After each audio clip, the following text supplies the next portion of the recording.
Ja sam Nikolina Brnić, koordinatorica projekta STEM Eco and Energetics.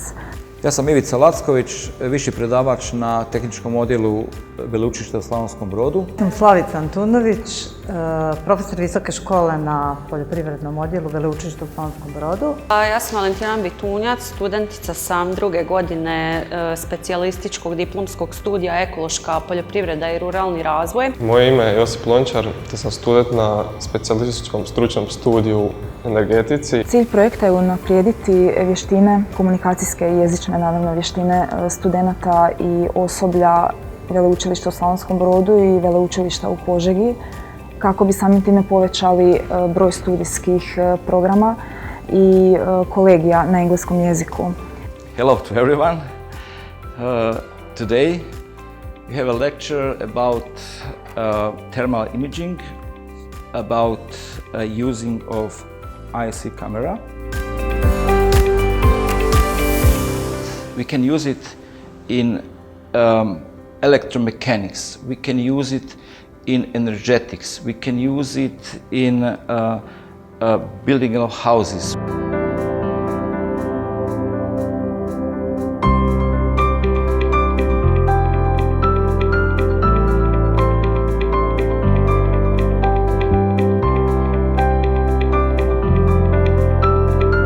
U okviru projekta nabavili smo termovizijsku kameru koja će nam poslužiti ne samo na energetici, nego poslužit će i šire u različitim eksperimentima, ispitivanjima na veleučilištu, a napose će poslužiti u okviru kolegija energetski audit.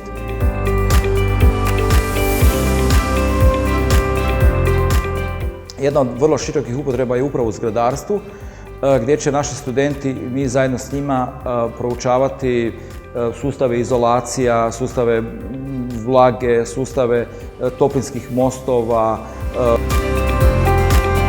U zadnje vrijeme su vrlo popularne energetske obnove zgrada, tako da ćemo moći obilaziti, ići na teren i, da tako kažem, snimati jesu li majstori dobro odradili svoj posao.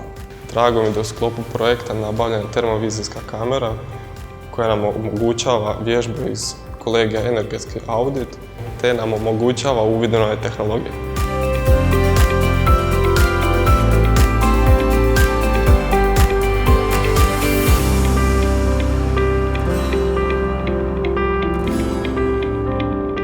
Jedna od najznačajnijih aktivnosti u cilju provedbe studijskih programa i kolegija na engleskom jeziku je zapravo prijevod dva studijska programa, energetika i ekološka poljoprivreda i ruralni razvoj, te 46 kolegija u sklopu ta dva studijska programa.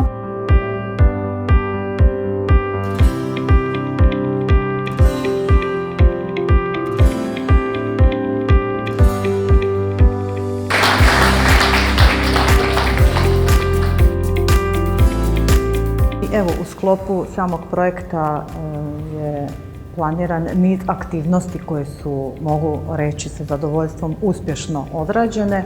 Isto tako su očekivani određeni rezultati koji su ispunjeni, pa između ostalog tu je i održavanje nastave na engleskom jeziku.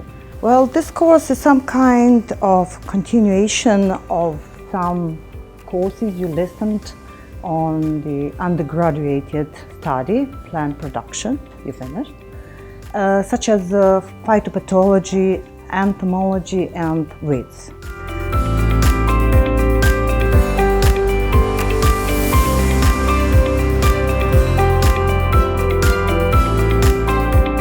The agrometeorological station is used by fruit growers, wine growers, by vegetable growers, nurserymen and farmers. Već u drugoj fazi projekta izvršili smo značajne aktivnosti. Na primjer, osoblje Veleučilišta u Slavonskom Brodu provelo je određeni period na međunarodnim sajmovima, konkretno u Minhenu.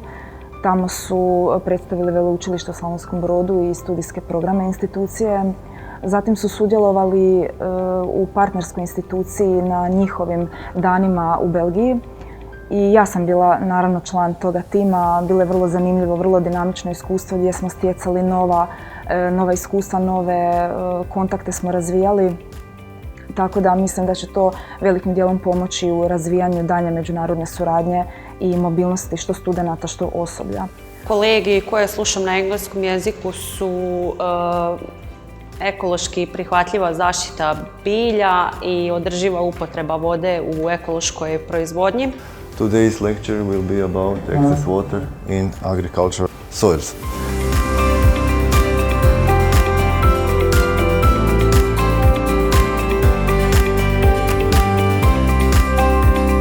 By capillarity can go up and down, of course. Except capillarity, it can be filled with rainwater by gravity from above.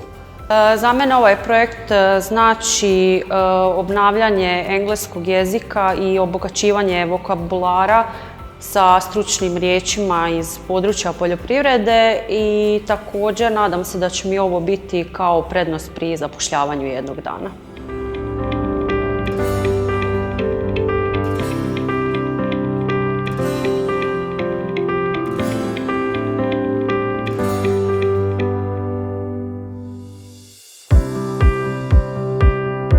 Kao jedan od rezultata očekivanih, a evo i ostvarenih, i nabavka opreme koja će se koristiti u praktičnom dijelu nastave. Na poljoprivrednom odjelu je to agrometeorološka postaja.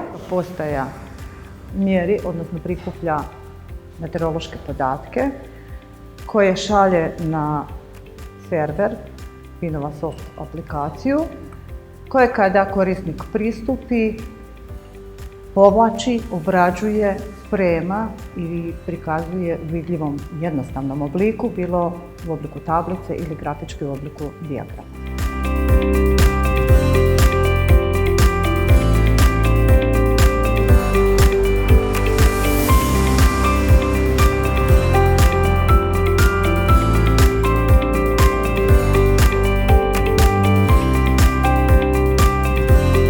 Zašto je to sve bitno? Zato što je u biti poljoprivreda proizvodnja na otvorenom i konstantno je pod utjecajem različitih ekoloških faktora.